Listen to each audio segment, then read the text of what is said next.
Record দিছিস? লালটা টিপিছিস? এটা হচ্ছে আমার আলু ক্ষেত। এই যে যেটা দাঁড়ায় আছি এটা হচ্ছে ঘাসের জমি। এটা হচ্ছে রসুন, ওই পাশে সবজি, ওই পাশে হচ্ছে সরিষা, আর ওইদিকে আছে আমার পেঁয়াজ বেগুন। হ্যাঁ, পেঁয়াজ বেগুন আছে আমার এদিকে। চাকরি ছেড়ে দিয়ে আসে আমি চেষ্টা করছি চাষবাস করার। ওই পাশে আমার পুরনো কিছু ঘাস আছে। হ্যাঁ, আম বাগানটা আমার চাচার, এর মধ্যে আমি চাষবাস করতেছি। দেখা যাক কি হয়, সবাই আমার জন্য দোয়া করবেন। ভাই লাল শাকটা পুঁতেন নি আপনি? লাল শাক, পালং শাক এগুলো করেননি এবার স্যার? লাল শাক আছে, লাল শাক আছে, এই ভুট্টা আছে এর মধ্যে, বেগুন, ভুট্টা, লাল শাক, মূলো, মোটামুটি সব লাগানো আছে এর মধ্যে।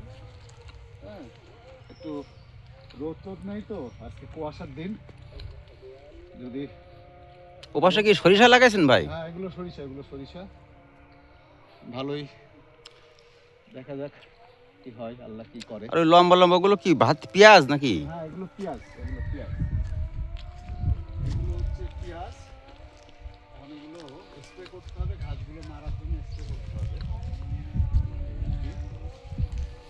আলহামদুলিল্লাহ, যা দিছে আল্লাহ, আল্লাহর কাছে লাখ লাখ শুকরিয়া। আমি ভাবিনি যে এত তাড়াতাড়ি এত কিছু দেখতে পারবো। আর এই পাশে এই যে শিরিল টানার মতো দেখা যাচ্ছে, এগুলো কি? এগুলো হচ্ছে হাইব্রিড ঘাস।